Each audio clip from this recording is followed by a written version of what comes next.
తమ సమస్యల పరిష్కారానికై అంగన్వాడీ కార్యకర్తలు చేపట్టిన నిరవధిక సమ్మె 40వ రోజుకు చేరుకుంది. ఈ సందర్భంగా రేవతి సెంటర్లో రాస్తారోకో చేపట్టారు. కనీస వేతనం 26,000 అందించి తమకు దీర్ఘకాలికంగా ఉన్న సమస్యలను పరిష్కరించాలని డిమాండ్ చేస్తూ అంగన్వాడీ కార్యకర్తలు చేపట్టిన నిరవధిక సమ్మె 40వ రోజుకు చేరుకుంది. ఈ సందర్భంగా రేవతి సెంటర్లో రాస్తారోకో నిర్వహించారు. అఖిల పక్షాల నాయకులు, వివిధ ఉద్యోగ కార్మిక సంఘాలు అంగన్వాడీల ఆందోళనకు సంఘీభావం ప్రకటించాయి. యాప్స్ రద్దు చేయాలని, సుప్రీంకోర్టు ఆదేశాల ప్రకారం గ్రాట్యుటీ ఇవ్వాలని, కనీస వేతనం నెలకు 26,000 ఇవ్వాలని డిమాండ్ చేశారు. ఎన్నికల హామీలు అమలు చేయకపోగా తాజా చర్చల్లో కూడా హామీల అమలుపై ఎలాంటి స్పష్టత ఇవ్వలేదన్నారు. తాము ధర్నా చేసిన ప్రతిసారి యాప్స్ పెంచి పని ఒత్తిడి పెంచుతున్నారని అన్నారు. తక్షణమే తమ డిమాండ్లు పరిష్కారం చేయాలని డిమాండ్ చేశారు.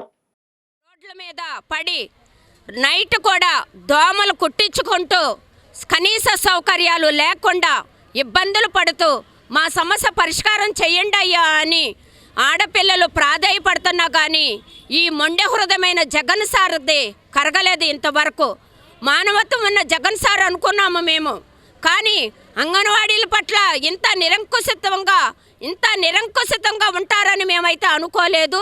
కాబట్టి సార్ ఇప్పటికైనా సరే 40 రోజుల నుంచి చేస్తున్నటువంటి ఆడపడుచుల మీద కనికరం చూపుతారని ఆశపడ్డాం సార్. ఇప్పటి వరకు కూడా అదేమీ లేదు. ఈరోజు 4వ రోజు ఆమరణ నిరాహార దీక్ష చేస్తున్నటువంటి మా రాష్ట్ర నాయకత్వానికి ఏమన్నా ప్రమాదం కానీ జరిగితే అది రాష్ట్ర ప్రభుత్వమే చర్య తీసుకోవాల్సి వస్తుంది. రాష్ట్ర ప్రభుత్వమే సమాధానం చెప్పాల్సి వస్తుంది. వాళ్ళకే కానీ ఎలాంటి హాని కానీ జరిగితే మేము ఎవరం కూడా అంగన్వాడీ వర్కర్స్, హెల్పర్స్ ఎవరం కూడా ఊరుకోము, సహించము కూడా. కాబట్టి ఇప్పటికైనా సరే కళ్ళు తెరచుకొని మానవతా దృక్పథంతో ఆలోచన చేసి స్త్రీలు 40 రోజుల నుంచి అతి కష్టం మీద ఛార్జీలు ఉండి కానీ ప్రభుత్వము అసలు దిగి రావట్లేదు. మా పట్ల ఎందుకు అంత అనామర్షంగా ప్రవర్తిస్తుందో తెలియట్లేదు. మేమేం తప్పు చేశామో కనీస వేతనం ఇమ్మంటున్నాం. కనీస వేతనం మేము బతకడానికి, ఒక కుటుంబం బతకాలంటే కనీసం 26,000 కావాలి. కాబట్టి మేము ప్రభుత్వాన్ని ఏమడుగుతున్నాము, ఆడకూతుళ్ళు 40 రోజుల నుంచి రోడ్ల మీద పడి కొట్టుకుంటున్నాం. కానీ మాకేదైనా జరిగితే ఈ ప్రభుత్వాన్ని మేము వదలం. ఈ రాష్ట్ర ప్రభుత్వం మేము అసలు వదిలేదే లేదు. మీకు ఉండి వస్తున్నామో లేక వస్తున్నామో మా బాధలు ఎవరికీ తెలియదు. కనీసం మేము బతకడానికి కనీసం 26,000 ఇమ్మంటున్నాం. మేము ఏమన్నా అడుగుతున్నాం ఆ ప్రభుత్వాన్ని? కనీసం మా గోడు ఈ ప్రభుత్వం వినిపించుకోవట్లా. జగనన్నకి అసలు ఎక్కట్లా మా గురించి. ఎందుకు మా పట్ల అంత అనుమానుషంగా ప్రవర్తిస్తున్నాడో అర్థం కావట్లేదు. ఇమ్మంటున్నాం. మేము ఎంత ప్రతిరోజు మేము ఛార్జీలు పెట్టుకుని ధర్నా చౌక్కి వస్తున్నాం.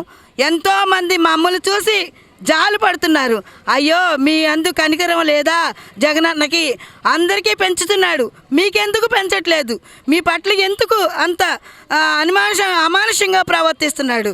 కనీసం ఎంత కొంత మీకు ఇచ్చి ఆ తర్వాత మేము మా ప్రభుత్వం వచ్చిన తర్వాత మేము కొంత పెంచుతాము, ఇప్పుడు కొంత పెంచుతాము, సమ్మె విరమించుకోండి అంటే ఈ అన్నమే ఈ క్షణంలో సమ్మె 40వ రోజుకి చేరింది. మరి జగనన్న ఈ 11,500తో బతకలేకపోతున్నాము, మీరు 5 సంవత్సరాలకు ఒక్కసారి పెంచుతాము అనేట్టుగా తెలియచేశారు. కానీ 5 సంవత్సరాలకు ఒక్కసారి ధరలు పెంచటం లేదు కదా. మాకు 5 సంవత్సరాలకు ఒక్కసారి ధరలు పెంచినట్లయితే మా 11,500తో బతకడానికి సరిపోయేది. కానీ మేము అడుగుతున్నది కనీస వేతనం. మేము బతకడానికి కనీస వేతనం అడుగుతున్నాము. ఈరోజు అధికారులు అందరినీ ఉద్యోగాల్లోకి జాయిన్ అవ్వండి అని హెచ్చరిస్తున్నారు. కానీ కనీస వేతనం ఇచ్చేంత వరకు కూడా మేము వెనుతిరిగేది లేదు. ఇవాళ మా అధిష్టానం అక్కడ నిరవధిక ఆమరణ నిరాహార దీక్షకి కూర్చున్నారు. వాళ్ళకి ఏదైనా జరిగినట్లయితే మేమందరము కూడా ఏకమై మళ్ళీ దేనికైనా వెనుతిరిగేది లేదని మీకు హెచ్చరిస్తున్నాం. అయోధ్యలో జనవరి 22న బాలరాముని విగ్రహ ప్రతిష్టాపన చేస్తున్న సందర్భంగా అవనిగడ్డ విశ్వ హిందూ పరిషత్ గీతా మందిరం ఆలయ కమిటీ ఆధ్వర్యంలో శోభాయాత్ర నిర్వహించారు. అయోధ్యలో రామ మందిర నిర్మాణాన్ని పురస్కరించుకుని జనవరి 22న బాలరాముని విగ్రహ ప్రతిష్టాపన చేస్తున్న సందర్భంగా అవనిగడ్డ విశ్వ హిందూ పరిషత్ అదేవిధంగా అవనిగడ్డ గీతా మందిరం ఆలయ కమిటీ ఆధ్వర్యంలో అవనిగడ్డలో రామ భక్తులు శోభయాత్రను చేపట్టారు. అయోధ్య రామ మందిరం విశిష్టతను తెలియజేస్తూ ముద్రించిన కరపత్రాలను, అయోధ్య రాముని అక్షింతలను భక్తులకు పంచుతూ అవనిగడ్డ పురవీధుల్లో శోభాయాత్ర నిర్వహించారు. ఈ కార్యక్రమాన్ని స్థానిక ఎమ్మెల్యే సింహాద్రి రమేష్ బాబు ప్రారంభించగా ఆయనతో కడవకొల్లు నరసింహారావు తదితరులు పాల్గొన్నారు. ఈ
రోజున విశ్వ హిందూ పరిషత్ ఆధ్వర్యంలో భారతదేశం వైద్యుగా అయోధ్యలో రామ మందిర నిర్మాణాన్ని పురస్కరించుకొని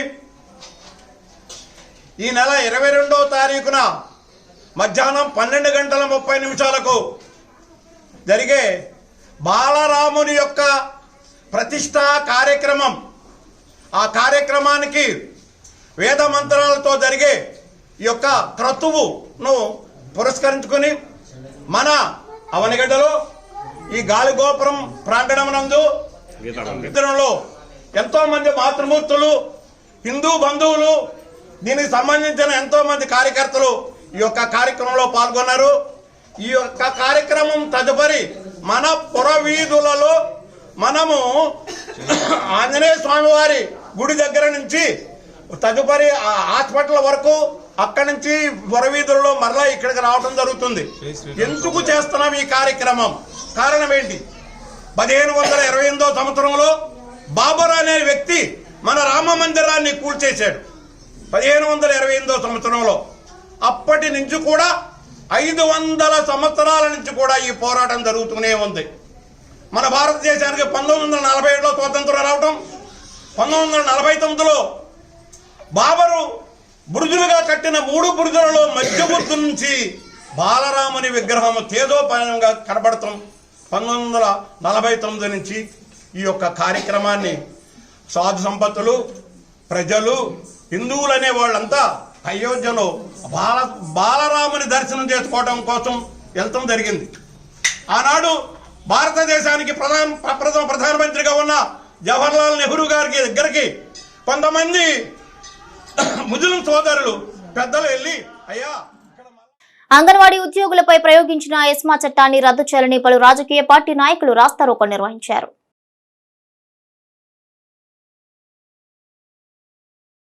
40 రోజులుగా అంగన్వాడీ ఉద్యోగుల సమస్యలు పరిష్కరించాలని ఉద్యోగులు సమ్మె చేస్తుంటే ప్రభుత్వం కనీసం చెల్లించకపోవడం దారుణమని పలు రాజకీయ ట్రేడ్ యూనియన్ నాయకులు ఆవేదన వ్యక్తం చేశారు.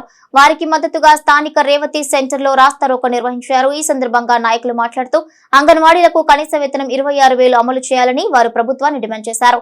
సమ్మె చేపడుతున్నప్పటి నుంచి 5 సార్లు చర్చలు జరిపిన రాష్ట్ర మంత్రులు సమస్యను మాత్రం పరిష్కరించకపోగా వారిపై ఎస్మా చట్టాన్ని ప్రయోగించి షోకాజ్ నోటీసులు జారీ చేయడం ఏంటని ప్రశ్నించారు. ఉద్యోగులపై ఎస్మా చట్టాన్ని ప్రయోగించిన ప్రభుత్వాలకి ఏ గతి పట్టిందో రాష్ట్ర ప్రభుత్వ పెద్దలు గ్రహించాలన్నారు. ఇప్పటికైనా వారి సమస్యలను పరిష్కరించాలని, లేని ఎడల ఉద్యమాన్ని తీవ్రతరం చేస్తామని వారు హెచ్చరించారు. ఈ ధర్నాలో సిపిఎం నాయకులు కొడాలి శర్మ, బురా సుబ్రహ్మణ్యం, వెంకటేశ్వరరావు, సిపిఐ నాయకులు మోదుముడి రామారావు, లింగం ఫిలిప్, కాంగ్రెస్ నాయకులు మతిన్ చంద్రశేఖర్, జనసేన నాయకులు గడ్డం రాజు, మహేష్, పలు ట్రేడ్ యూనియన్ నాయకులు పాల్గొన్నారు.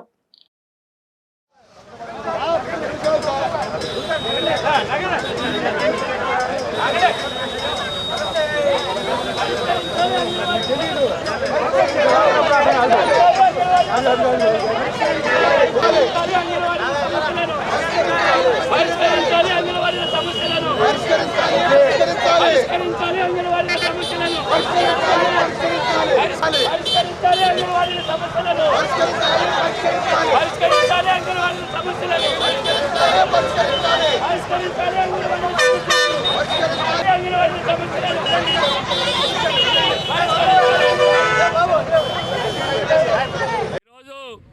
అంగన్వాడీల పట్ల రాష్ట్ర ప్రభుత్వం మొండి వైఖరి విధానానికి వ్యతిరేకంగా అంగన్వాడీల సమస్యలు వెంటనే పరిష్కారం చేయాలని మచిలీపట్నంలో ఉన్న కార్మిక సంఘాల ఆధ్వర్యంలో రేవతి సెంటర్లో రాస్తారోకో కార్యక్రమాన్ని నిర్వహించడం జరిగింది.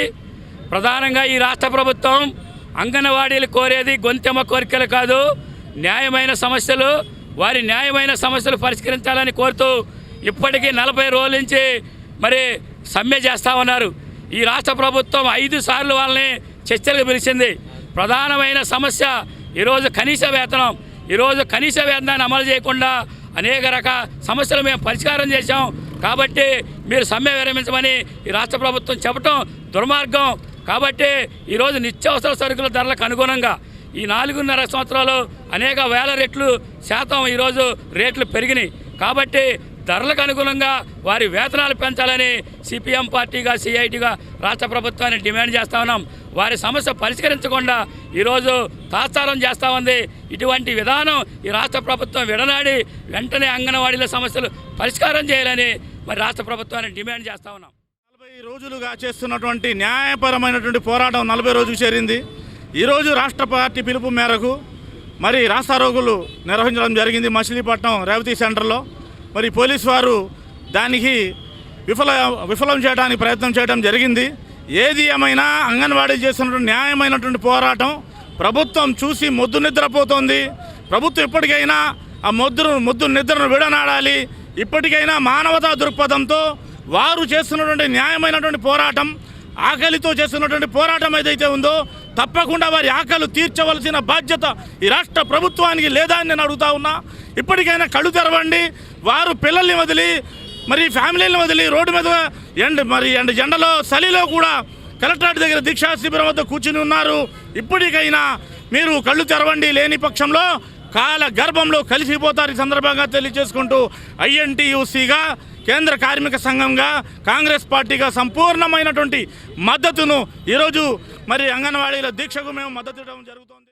గడిచిన 40 రోజుల నుంచి కూడా అంగన్వాడీలు న్యాయమైన కోరికలు తీర్చాలని చెప్పి వారి డిమాండ్లు నెరవేర్చాలని చెప్పి ఇక్కడ దీక్ష చేస్తూ ఈ రోజున రాస్తారోకో చేశారు. ఈ విషయం మీద గతంలో మేము మా రాష్ట్ర అధ్యక్షులైన పవన్ కళ్యాణ్ గారి దృష్టిలో కూడా పెట్టడం జరిగింది. ఎక్కడైతే మహిళ ఆనందంగా ఉంటుందో ఆ రాష్ట్రం సుభిక్షంగా ఉంటుంది. 40 రోజుల నుంచి కూడా అంగన్వాడీల బతుకులన్నీ కూడా రోడ్డు మీద పెట్టినటువంటి ముఖ్యమంత్రికి రాబోయేటటువంటి రోజుల్లో చెంపపెట్టుగా ప్రజలు సమాధానం చెప్తారు. వీరి న్యాయమైనటువంటి కోరికలు వచ్చేటటువంటి జనసేన టీడీపీ ప్రభుత్వం ఖచ్చితంగా అమలు చేస్తుంది. ఈ రోజున చూసుకుంటే ఇవాళ ఎంత దారిద్రమైన పరిస్థితి అంటే గతంలో ఎవరో రాజు ప్రజలకు గుండు కొట్టించి సవరాలు చవకగా అమ్మాడంట. అట్లా ఉంది ఈ పాలన.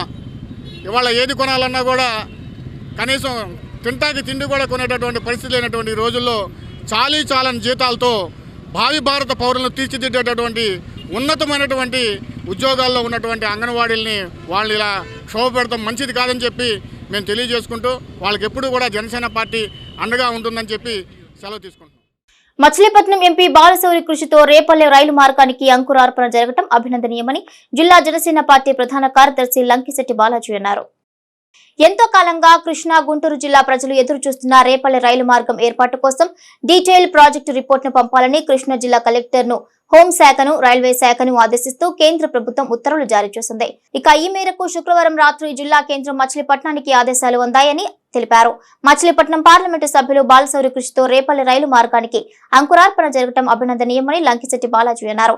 రైల్వే స్టేషన్ లో లిఫ్ట్ కోసం తన నిధుల నుండి 50 లక్షల రూపాయలు కేటాయించినందుకు కూడా బాలాజీ ధన్యవాదాలు తెలియజేశారు.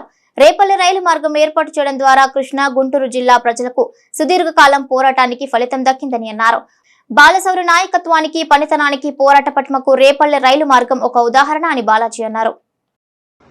మచిలీపట్నం పార్లమెంట్ సభ్యులు శ్రీ వల్లభనేని బాలశౌరి గారి యొక్క కృషితో కృష్ణా గుంటూరు జిల్లా ప్రజలకు శుభవార్త నిన్న శుక్రవారం రాత్రి మచిలీపట్నం చేరింది. ఎంతో కాలంగా మనం చేస్తున్న ఉద్యమం, ఎంతో కాలంగా 2 జిల్లాల ప్రజల యొక్క ఆశ రేపల్లె గుంటూరు రైలు మార్గాన్ని కలుపుతూ మచిలీపట్నం నుంచి కృష్ణా జిల్లా మధ్య రేపల్లె మీదుగా రైలు మార్గం కావాలని చెప్పి చేస్తున్న కృషి ఈ రోజున మచిలీపట్నం పార్లమెంట్ సభ్యులు బాలశౌరి గారి యొక్క కృషి వలన ఇవాళ తుదిరూపానికి వచ్చింది. నిన్న అంటే శుక్రవారం రాత్రి కేంద్ర ప్రభుత్వం నుంచి కృష్ణా జిల్లా కలెక్టర్ గారికి, అలాగే మినిస్ట్రీ ఆఫ్ హోమ్ అఫైర్స్కి, మినిస్ట్రీ ఆఫ్ రైల్వే వాళ్ళకి కూడా డీటెయిల్ ప్రాజెక్ట్ రిపోర్ట్ పంపించండి అని చెప్పేసి కేంద్ర ప్రభుత్వం ఆదేశం చేయడం జరిగింది. ఎందరో ఎంపీలు మారారు, ఎందరో మంత్రులు మారారు, ముఖ్యమంత్రులు మారారు, కానీ ఈ 2 జిల్లా ప్రజల యొక్క ఆశను మాత్రం వాళ్ళు నెరవేర్చలేకపోయారు. బాలశౌరి గారు పార్లమెంట్లో, కేంద్ర ప్రభుత్వంలో తన యొక్క పలుకుబడిని ఉపయోగించి ప్రజలకు ఏమైతే అవసరమో దాన్ని గుర్తించారు ఆయన. దీన్ని చేయటం వల్ల దాదాపు గుంటూరు నుంచి, అదేవిధంగా మన కృష్ణా జిల్లా నుంచి రేపల మీద రైలు మార్గం ఏర్పాటు చేయడం వల్ల సంక్షేమ పథకాల అమలులో ముఖ్యమంత్రి వైఎస్ జగన్మోహన్ రెడ్డి చరిత్రలో నిలిచిపోతారని మోపిదేవి సర్పంచ్ తుమ్మా సోములమ్మ అన్నారు.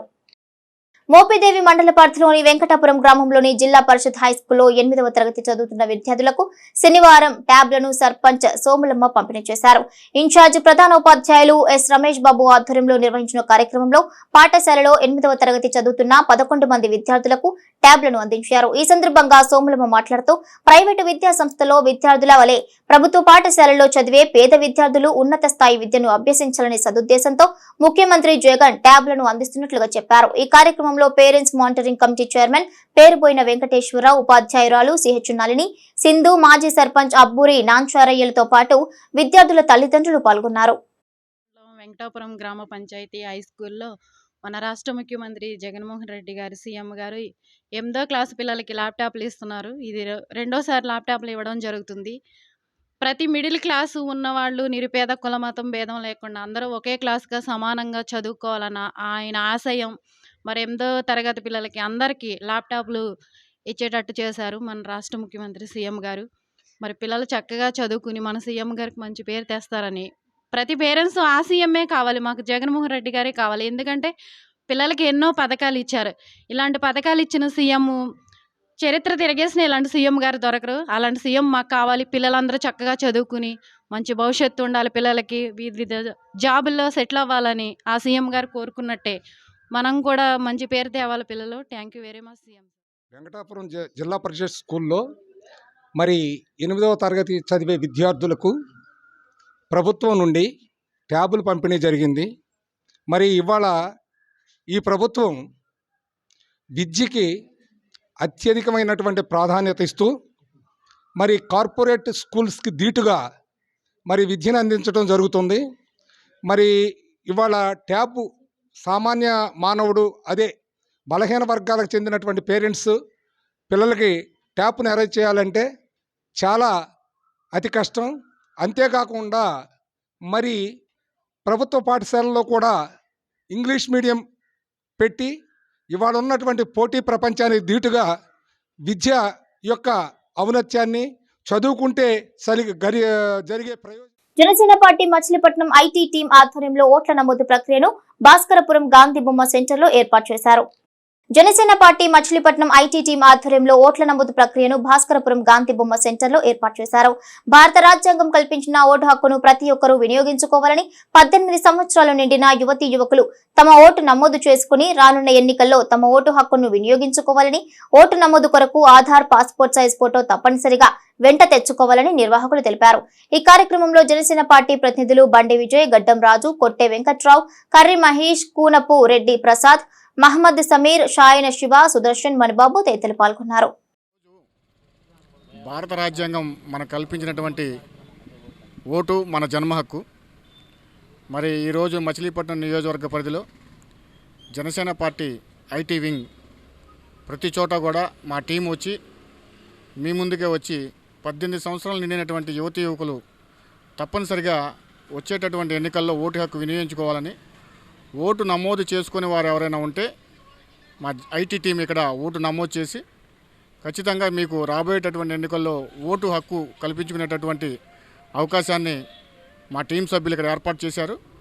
ఎవరైనా ఓటు హక్కు నమోదు చేసుకునే వారు ఉంటే విద్యార్థులు కానీ, విద్యార్థినులు కానీ, ఇంకా ఎవరైనా సరే ఖచ్చితంగా అందరికీ కూడా ఓటు నమోదు చేసి వారికి ఓటు కల్పించేటువంటి అవకాశాన్ని జనసేన పార్టీ ఐటీ టీం చేపట్టింది. ఈ అవకాశాన్ని బందరు నియోజకవర్గంలో ప్రజలందరూ కూడా వినియోగించుకోవాలని చెప్పి మేము తెలియజేస్తున్నాం.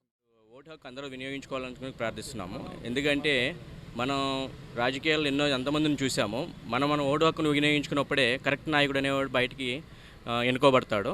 సో దట్ మనకి కూడా మంచి పనులు చేయడానికి అవకాశం ఉంటుంది. మేము మా జనసేన ఐటీ టీం తరపు నుంచి మన బందర్లో వివిధ ప్రదేశాల్లో ఇట్లానే రోజుకొక చోట మేము ఇట్లా క్యాంప్స్ ఏర్పాటు చేయడం జరుగుతుంది. మీ యొక్క ఫోటో, ఆధార్ కార్డు ఒకటి, ఒక ఫోటో ఉంటే సరిపోతుంది. మేము 2 నిమిషాల్లో మీకు ఒక ఓటుని నమోదు చేసి పంపిస్తాము. అందరూ కోఆపరేట్ చేయవలసింది కోరుకుంటున్నాం. Thank you.